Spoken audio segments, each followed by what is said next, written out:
बाळासाहेबांच्या तमाम शिवसैनिकांना तुमच्या ह्या अनिश गाढवेचा, बाळासाहेबांच्या लहानशा शिवसैनिकाचा आणि शिवसेनेच्या प्रवक्त्याचा मानाचा जय महाराष्ट्र। काल रविवारच्या निमित्ताने नवी मुंबईच्या शिवसेनेमध्ये एक स्वच्छता अभियान राबवण्यात आलं। स्वच्छता अभियान, आता स्वच्छता अभियान म्हणलं तर घनकचरा निघणारच। ज्या क्षणी शिवसेनेमधनं हा घनकचरा बाहेर फेकून देण्यात आला, अगदी त्याच क्षणाला या घनकचऱ्याला पाय फुटले आणि हा घनकचरा धावू लागला डम्पिंग ग्राउंडच्या दिशेने। या घनकचऱ्याला ज्यावेळेस गद्दारीचा वास येऊ लागला होता, त्याच वेळेस हा घनकचरा बाहेर फेकून देण्यात आला आणि साऱ्या महाराष्ट्रामध्ये सध्या गद्दारीचं डम्पिंग ग्राउंड कोण आहे तुम्हाला सर्वांना माहिती आहे। हा घनकचरा डम्पिंग ग्राउंडच्या दिशेने पळू लागला। काल या घनकचऱ्यासाठी एक प्रवेश सोहळा, या घनकचऱ्याचा प्रवेश सोहळा नवी मुंबईमध्ये आयोजित करण्यात आला होता। आता प्रवेश सोहळ्याचे उद्घाटक कोण माहिती आहे तुम्हाला? नरेशजी मस्के। आता ह्या नरेश मस्केंचा परिचय तुम्हाला काही वेगळा करून द्यायची गरज नाही, विशेषतः ठाण्यासाठी, कारण हे ठाण्याचंच नेतृत्व, ठाण्याच्या बाहेर यांना कोणी ओळखत नाही। या नरेश मस्केंनी मला ह्यांचं नाव जरी आठवलं तर का कुणास ठाऊक आपल्या लहानपणी बालभारतीच्या पुस्तकामध्ये विसरभोळा गोकुळ असा एक धडा होता, तुम्हाला देखील आठवत असेल विसरभोळा गोकुळ। चला, विसरभोळा गोकुळ तुम्हाला आठवत नसेल तर तुम्ही तो गजनी चित्रपट पाहिला असेल, त्याला अचानक काहीतरी आठवतं, अचानक तो विसरून जात असतो। तेही तुम्हाला कळत नसेल तर आपल्या उद्धव साहेबांच्या भाषेमध्ये केमिकल लोचा झालेला आहे। या माणसामध्ये काय केमिकल लोचा आहे तुम्हाला माहिती आहे? यांना अचानक हिंदुत्व आठवतं, अचानक बाळासाहेबांचे विचार आठवतात, अचानक यांना राष्ट्रवादी काँग्रेस ही परकी वाटत असते आणि नंतर जेव्हा कळतं राष्ट्रवादी उरावर येऊन बसलेली आहे, त्यावेळेस यांना अचानक राष्ट्रवादीचे पुळके यायला लागतात। आता काल ह्या माणसाने स्वतःच्या ठोकलेल्या भाषणामध्ये किती विरोधाभासी उत्तर दिलेली आहेत पाहिजेत तुम्हाला? बघा, सगळ्यात प्रथम हा माणूस काय म्हणतोय, आम्ही राष्ट्रवादीमुळे बाहेर पडलोय, यांनी राष्ट्रवादीशी जवळीक साधली। मी सगळ्या प्रश्नांचं ह्यांना उत्तर देणार आहे। राष्ट्रवादीमुळे बाहेर पडलोय आणि त्याच्यानंतरच याने राष्ट्रवादीविषयी काय उदाहरणं दिली आहेत किंवा काय विधानं केली तुम्ही पहा। सगळ्यात प्रथम हा त्यांचा कालच्याच भाषणाचा हा व्हिडिओ पहा, अगदी 10 सेकंडचा व्हिडिओ तुम्हाला दाखवतो। पुढे यांचं त्याच राष्ट्रवादीविषयी आलं प्रेम, उफाळून आलं प्रेम पहा, तुम्ही हा व्हिडिओ पहा सर्वप्रथम। काँग्रेस राष्ट्रवादीच्या वळसणीला जेव्हा ही मंडळी जाऊन बसली होती, तेव्हा शिंदे साहेबांनी जेव्हा भूमिका घेतली, त्यावेळी आपण सर्व मंडळी शिंदे साहेबांच्या पाठीमागे। या व्हिडिओमध्ये राष्ट्रवादीवर टीका केलेली आहे।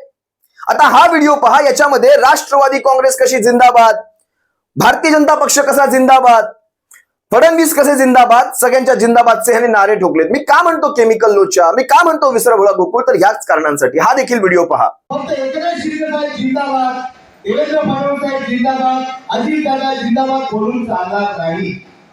आता या तिघांनी मिळून माननीय नरेंद्र मोदी साहेबांनी एक शब्द दिलेला आहे की महाराष्ट्रातील 48 जागा आम्ही शिवसेना, भाजप आणि राष्ट्रवादी जो अजितदादा गट आहे आम्ही निवडून आणणार, असा मोठा शब्द त्यांनी दिलेला आहे। तुम्ही पाहिलात हा व्हिडिओ? ज्यावेळेस गद्दारीचं समुद्र मंथन झालं ना, गद्दारीचं समुद्र मंथन, त्या समुद्र मंथनातलं जे विष तयार झालं त्यातले हे ब्लॅक डायमंड आहेत सगळे, हे सगळेच्या सगळे। यांना काहीच कळत नाही आपण आता काय बोलतोय, आपण थोड्या वेळाने काय बोलणार आहोत। आणखी एक उदाहरण सांगतो, यांनी पुढे काय सांगितलं की आम्ही ठाणे लोकसभा असेल, ठाणे लोकसभाच नाही तर ठाण्याची आमदारकी असेल, ठाण्याचा महापौर असेल आणि ठाणे लोकसभा असेल, सारंच्या सारं आम्हीच जिंकणार आहोत, आम्हीच लढणार आहोत। नंतर कळलं समोर मीडिया उभी आहे, अचानक स्टेटमेंट कसे बदललेत पाहिजे तुम्हाला। नंतर अचानक सांगतायत की नाही नाही नाही मीडिया, तुम्ही काहीतरी विपर्यास करू नका, आम्ही म्हणजे कोण, भारतीय जनता पक्ष, राष्ट्रवादी काँग्रेस आणि मग आम्ही, अशा प्रकारे सारवासारव केली। खऱ्या अर्थाने ह्यांच्या ठाणे लोकसभा काय, ठाण्याच्या नगरसेवकांच्या निवडणुका लढण्याची देखील सध्याच्या घडीला ऐपत नाहीये। तुम्ही पहा ना त्यांनी कशा प्रकारे हे स्टेटमेंट केलंय आणि नंतर कसं पलटी मारलेली आहे, तुम्ही स्वतःच्या कानांनी ऐका। आता मला बऱ्याच वेळापासून फोन येत असतात, एक संपर्क प्रमुख म्हणून, नक्की काय होणार आहे, ही सीट आपल्याला आहे का, हे आपण लढणार का, उमेदवार कोण, इकडे तर लोक फ्लेक्स लावायला सुरुवात केली आहे। मी त्यांना नेहमी सांगतो की या ठाणे लोकसभामध्ये उमेदवार खासदार आपलाच असणार आहे, यात कुठल्याही प्रकारची शंका नाही। मी खासदारच नाही म्हणत, मी महापौर सुद्धा आपलाच होणार आणि आमदार सुद्धा आपलाच होणार, हे ठिकाणी मी जाहीरपणे सांगतो। आता पत्रकार मंडळी या ठिकाणी आहे, घरचा मान करू नका. हे सगळे आपले होणार म्हणजे शिवसेना, भाजप आणि राष्ट्रवादी आमची युती आहे. त्या युतीचा जो कोणी उमेदवार असेल तो आम्ही आमचाच समजणार आहे. आपला उमेदवार म्हणून आम्ही काम त्यांना केमिकल लोचा म्हणत नाही, कारण काहीच वेळापूर्वी स्वतःच्याच भाषणामध्ये म्हणतायत तुम्ही राष्ट्रवादी काँग्रेसच्या वळचणीला जाऊन बसले. हे हिरे आहेत, ही असली माणसं हिरे आहेत. शिंदे गटाला सापडलेली ही असली माणसं एक प्रकारचे हिरेच आहेत. हे असलं वैभव शिंदे गटातच असू शकतं. यांना अचानक ना एक हुक्की येते, हिंदुत्वाची हुक्की येते, बाळासाहेबांच्या विचारांची हुक्की येते.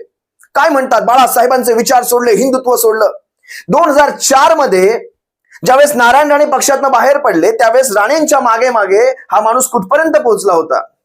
आभार माना शिवसेना नेते खासदार राजन विचारे साहेबांचे, आभार माना. त्यांनी त्यावेळेस तुम्हाला धरून आणलं होतं परत. आभार माना त्यांचे. कधी असं कृतज्ञ वागू नये साहेब, कधी असं कृतज्ञ वागू नये. त्या राजन विचारे साहेबांनी तुम्हाला परत आणलं होतं. याचे साक्षीदार आहेत मार्गारेट अल्वा. कधी विचारा त्यांना, ते अजूनही सांगतील, तुमच्या प्रवासाबद्दल अजूनही सांगतील. त्यावेळेस जर तुम्हाला रिटर्न आणलं नसतं, परतीला आणलं नसतं, तर आता काँग्रेसमध्ये हिंदुत्वाची माळ जपत बसला असतात. हे लक्षात ठेवायचं. आपले जुने संदर्भ कधी विसरू नयेत. त्यामुळे ज्या वेळेस काही नवीन विधानं कराल त्यावेळेस आपला पार्श्व इतिहास पाहावा काहीतरी. आता तुम्हाला आणखी काही महत्वाच्या गोष्टी आज मला तुमच्या सर्वांसमोर घेऊन यायच्यात आणि त्यासाठीच मुळात मी तुमच्या सर्वांसमोर आलेलो आहे. कारण हे सगळे छोटे मोठे विषय आम्ही सोडूनच दिलेले आहेत. कुठल्या माणसाला किती महत्व द्यायचं हे आता आपल्याला देखील ठरवायला हवं.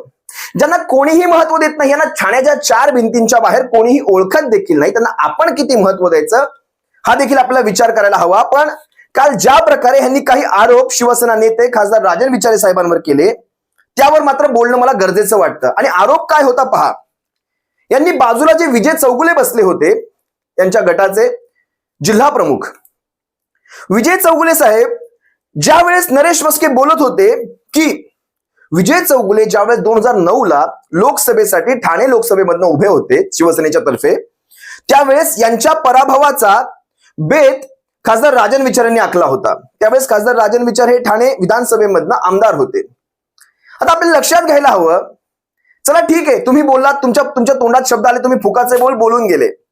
जरा पाहायला हवं होतं विजय चौगुले अगदी मान खाली घालून ऐकत होते, कारण त्यांना देखील माहिती होतं तुमच्या बोलण्यामध्ये किती सत्य आहे ते. तुम्ही ज्यांच्यावर आरोप करताय त्या खासदार राजन विचारेंवर जो आरोप करतायत तो आरोपात किती तथ्य आहे हे स्वतः चौगुले साहेब देखील सांगतील. कसं तुम्हाला ऐकायचंय? ज्या वेळेस आता आपण कसं ठरवायचं की कुणी मदत केली कुणी नाही केली.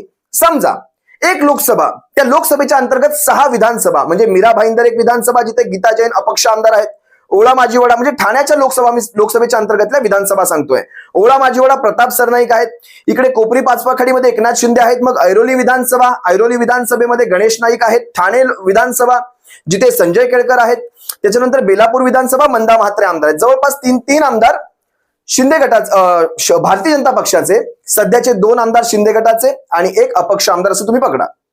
आता या सगळ्यांच्या विधानसभा क्षेत्रांमध्ये जर विजय चौगुलेंना सगळ्यात कमी कुठल्या विधानसभा क्षेत्रात मतं पडली असतील तर त्या आमदाराने मदत केलेली नाही.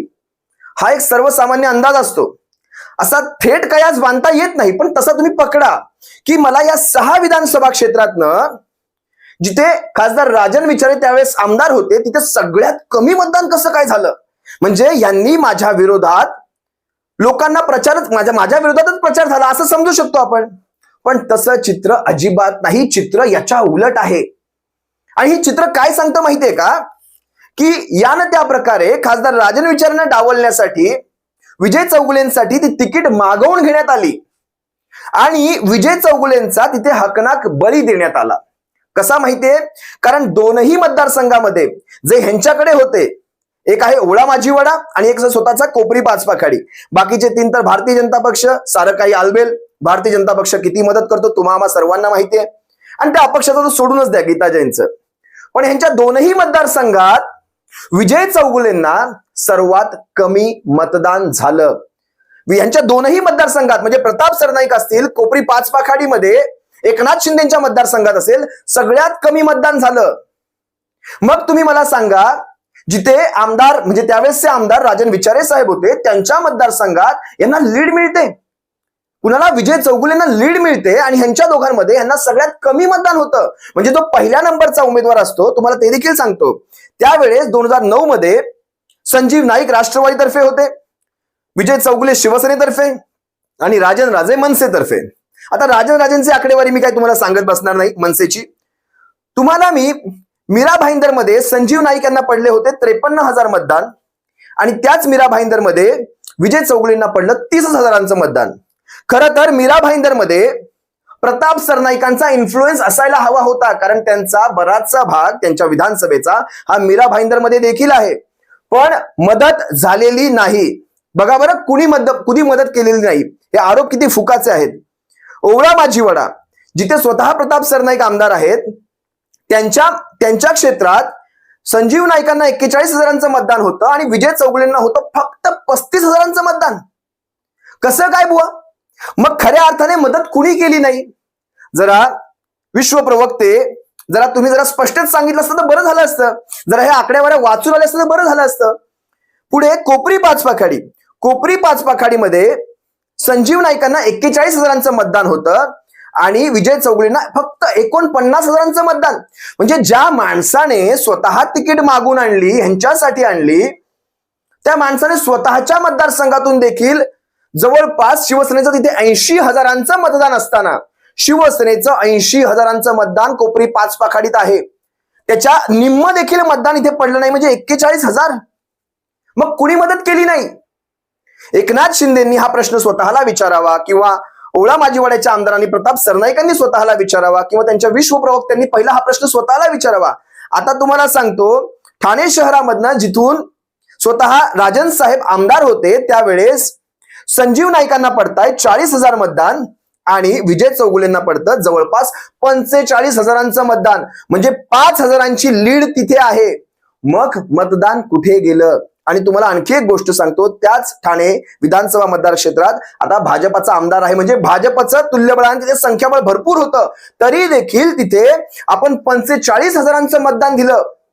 मग मदत कुणी केली नाही. आणि त्याच्या पुढे मग ऐरोली आणि बेलापूर.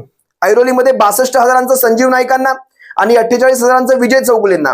खरं तर ऐरोली बेलापूर हे खरं तर संजीव नाईक आणि विजय चौगुले यांच्यामध्ये टफ फाईट असायला हवी होती, पण टफ फाईट मला तिथे दोन्ही ठिकाणी दिसत नाही. ऐरोलीमध्ये संजीव नाईकांना 62,000, चौगुलेंना 48,000. म्हणजे एवढा डिफरन्स. खरं तर विजय चौगुलेंना स्वतःच्या मतदारसंघात देखील मतदान मिळालेलं नाही.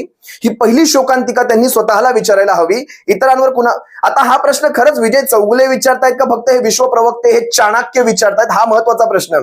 कारण विजय चौगुलेंना ही गोष्ट चांगली माहिती आहे की राजन साहेबांचा स्वभाव काय आहे ते. शिवसेना खासदार, शिवसेना नेत्यांचा राजन साहेबांचा स्वभाव काय आहे ते. त्यामुळे ज्यावेळेस हे विश्वप्रवक्ते हे सगळं बोलत होते ना, चौगुलेंनी मान खाली टाकली होती. त्यांना माहिती होतं खरी परिस्थिती काय आहे ते. राजन साहेबांनी खऱ्या अर्थाने प्रचार केला की नाही केला हे त्यांना देखील चांगलं माहिती आहे. आणि बेलापूर मतदारसंघात 62,000 संजीव नाईकांना आणि 42,000 विजय चौगुलेंना पडली. बराच मोठा डिफरन्स खऱ्या अर्थाने बघायला गेलं तर नवी मुंबईतूनच झालेला आहे, जो स्वतः. आणि आणखी एक गोष्ट लक्षात घ्या, ज्या काळामध्ये शिवसेनेचे दिघे साहेबांच्या काळामध्ये जवळपास 6 ते 8 आमदार ठाणे जिल्ह्यामधनं असायचे, यांच्या जिल्हा प्रमुख पदाच्या काळामध्ये, म्हणजे विश्वप्रवक्त्यांचं घ्या, कारण हे विश्वप्रवक्ते शेवटी जिल्हा प्रमुख होते. विश्वप्रवक्ते असतील किंवा स्वतः एकनाथ शिंदे असतील, यांच्या काळामध्ये हे आमदारक्या 2वर आल्या. 2वर. आपल्याला काही वाटायला हवं होतं. स्वतःची कोपरी पाचपाखाडी, ओवळा माजीवाडा ह्या 2च जागा आणि तिसरी आमदारकी तिकडून अंबरनाथ मधनं. म्हणजे आपण अधोगती करत होतो ह्यांच्या नेतृत्वामध्ये की प्रगती करत होतो. आणि हे बाळासाहेबांचे मोठमोठे विचार सांगतायत आपल्याला. खरंच नवल वाटतं हे असल्या माणसांकडे पाहिल्यानंतर. सरडा देखील लाजेल. बरं तर सरड्याला असा माणसाचा गुणधर्म नाहीये. माणूस जसा रंग, सरडा शेवटी एखादा सरडा देखील रंग बदलताना वेळ घेत असतो. ही माणसं सरड्याला लाजवतात. इतका पटकन रंग बदलतात, इतका पटकन. आणि सोबतीला ते नाहटा, विजय नाहटा, IAS दर्जाचे हे अधिकारी, सनदी अधिकारी राहिलेत, माजी अधिकारी म्हणू शकता तुम्ही. यांचं कौशल्य पाहून स्वतः आदित्य साहेबांनी स्वतःच्या कॅबिनेट मंत्रिपदाच्या काळामध्ये पर्यावरणवर यांना काही महत्वाच्या जबाबदाऱ्या दिल्या होत्या. शिवसेनेचं उपनेतेपद दिलं होतं विजय नाहटांना, आणि यांना आमदारकी लढवायला दिली होती.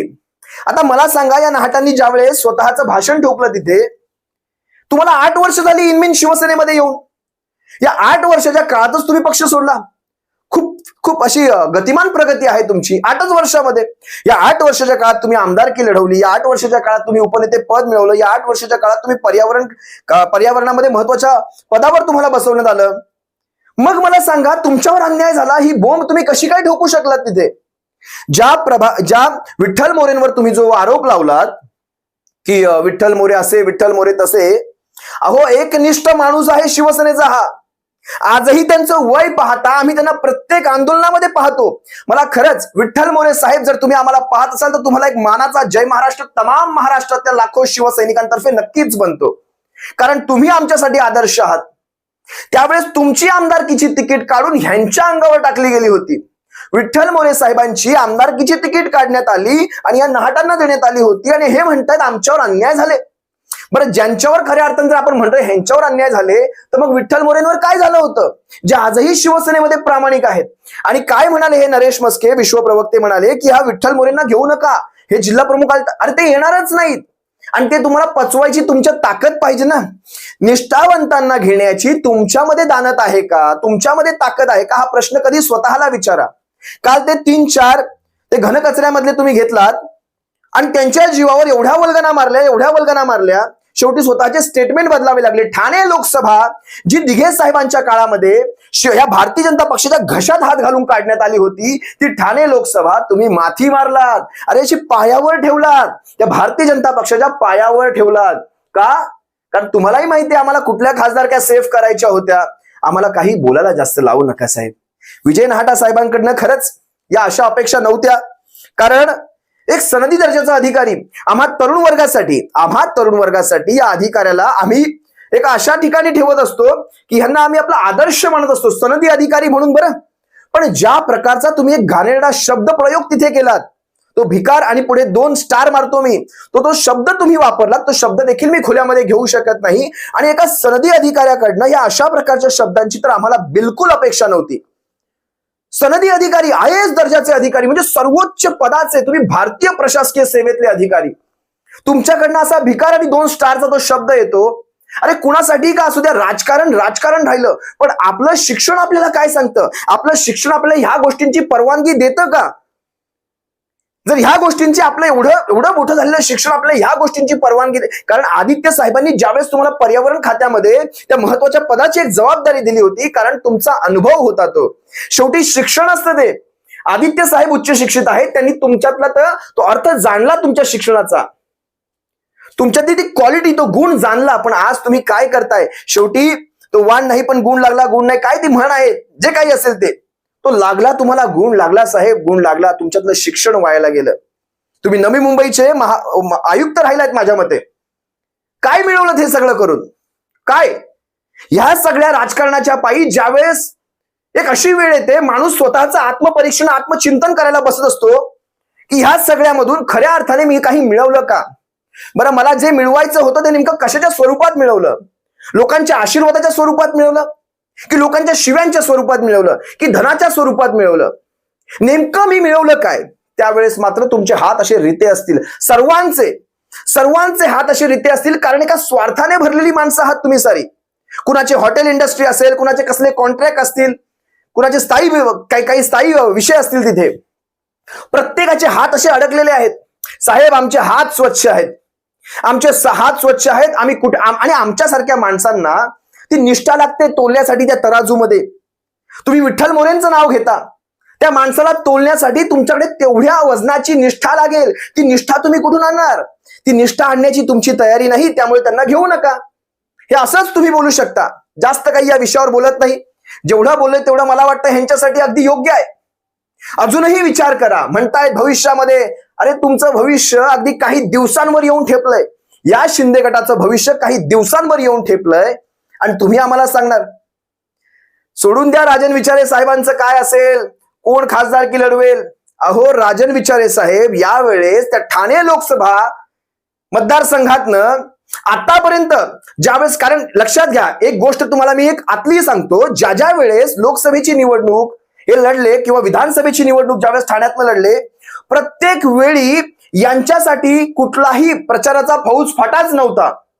मागची लोकसभा निवडणूक 2019ची सारा फौज फाटा कल्याणमध्ये उतरवला होता यांनी. ठाण्यातनं जी काही प्रचार यंत्रणा असेल सगळं काही, जे सूर्य ऑफिसचा पूर्ण स्टाफ कल्याणमध्ये, का तर कल्याणमध्ये आमचे सर्वात प्रिय खासदार बसले होते, डॉक्टर श्रीकांत शिंदे, सन्माननीय डॉक्टर खासदार श्रीकांत शिंदे. मग इथे कोण प्रचार करेल? पण तरी देखील अशा या घाणेरड्या परिस्थितीमध्ये देखील, प्रतिकूल परिस्थितीमध्ये देखील यांनी महाराष्ट्रातलं सगळ्यात एक नंबरचं मतदान मिळवलं. जवळपास 4 लाखांची लीड. त्यासाठी माणसाच्या अंगात स्वतःची धमक असावी लागते, कर्तृत्व असावं लागतं. या गोष्टी आपण विसरणार. दुसरी गोष्ट म्हणजे ज्यावेळेस आमदारकीला पण उभे होते त्यावेळेस ठाण्यातली आमदारकीची स्वतःच्या मतदारसंघात सगळी, म्हणजे एकनाथ शिंदेच्या प्रचारासाठी सगळी यंत्रणा, मग इथे राजन साहेबांसाठी. त्यामुळे जी माणसं स्वतःवर विश्वास ठेवतात ना, त्यामुळे त्यांना असलं काही सुचत नाही. तुम्ही विचारच करू नका त्यांचं काय होणार. यावेळेस 4 लाख नाही तर जवळपास 5.5 लाखांचं लीड घेऊन खासदार राजन विचारे साहेब पुन्हा ठाणे लोकसभा मतदारसंघात आपला विजयी भगवा पुन्हा फडकवतील याची आम्ही खात्री देतो. कारण आम्ही सारे निष्ठावंत, उभ्या महाराष्ट्रातला निष्ठावंत सगळा इथे पाहतोय. आणि ठाण्यात घराघरात बसलेला जो शिवसैनिक आहे ना, त्याला तुम्ही अजिबात गृहीत धरू नका. ठाण्यात घराघरात बसलेला शिवसैनिक योग्य वेळेस तुम्हाला तुमची जागा दाखवल्याशिवाय राहणार नाही. तुर्तास इथे एवढंच बोलतो आणि तुम्हाला सर्वांची रजा घेतो. सप्रेम जय महाराष्ट्र. आणि दिघे साहेबांचं ठाण आहे, त्यामुळे इथे गद्दारीला क्षमा नाही, गद्दारीला क्षमा नाही. लक्षात घ्या. जय